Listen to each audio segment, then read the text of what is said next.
जय सिया राम। पार्वती जी का प्रेम सुनते ही शिव जी आनंद मगन हो गई। सप्तऋषि प्रसन्न होकर अपने घर ब्रह्मलोक को चले गए।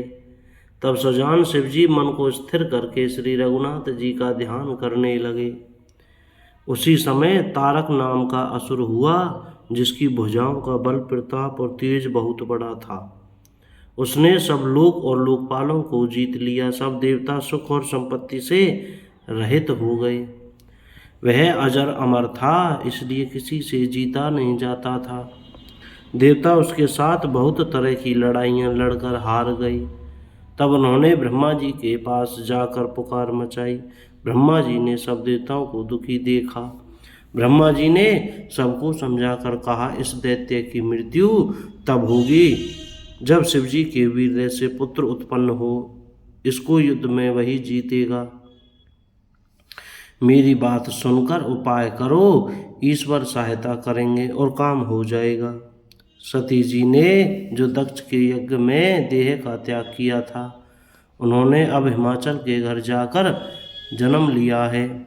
उन्होंने शिव जी को पति बनाने के लिए तप किया है। इधर शिव जी सब छोड़ छाड़ कर समाधि लगा बैठे हैं।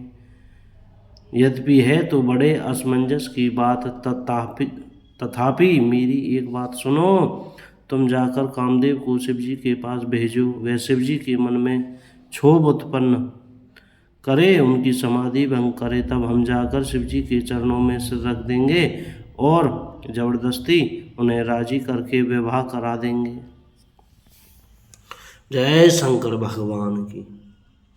इस प्रकार से भले ही देवताओं का हित हो, और तो कोई उपाय नहीं है। सबने कहा यह सम्मति बहुत अच्छी है। फिर देवताओं ने बड़े प्रेम से स्तुति की। तब विषम 5 बाण धारण करने वाला और मछली के चिन्हयुक्त ध्वजा वाला कामदेव प्रकट हुआ। देवताओं ने कामदेव से अपनी सारी विपत्ति कही।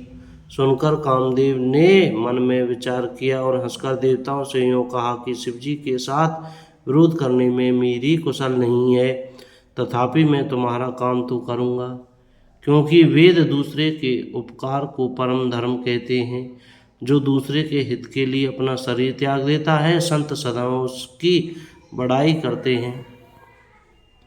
यूँ कहे और सबको सिर नवाकर कामदेव अपने पुष्प के धनुष को हाथ में लेकर वसंतादि सहायकों के साथ चला। चलते समय कामदेव ने हृदय में ऐसा विचार किया कि शिव जी के साथ विरोध करने से मेरा मरण निश्चित है। तब उसने अपना प्रभाव फैलाया और समस्त संसार को अपने वश में कर लिया। जिस समय उस मछली के चिन्ह की ध्वजा वाले कामदेव ने कोप किया, उस समय क्षण भर में ही वेदों की सारी मर्यादा मिट गई। ब्रह्मचर्य, नियम, नाना प्रकार के संयम, धीरज, धर्म, ज्ञान, विज्ञान, सदाचार, जप, योग, वैराग्य आदि विवेक की सारी सेना डरकर भाग गई। बोल शंकर भगवान की जय। कोई गलती हो गई हो तो क्षमा करें।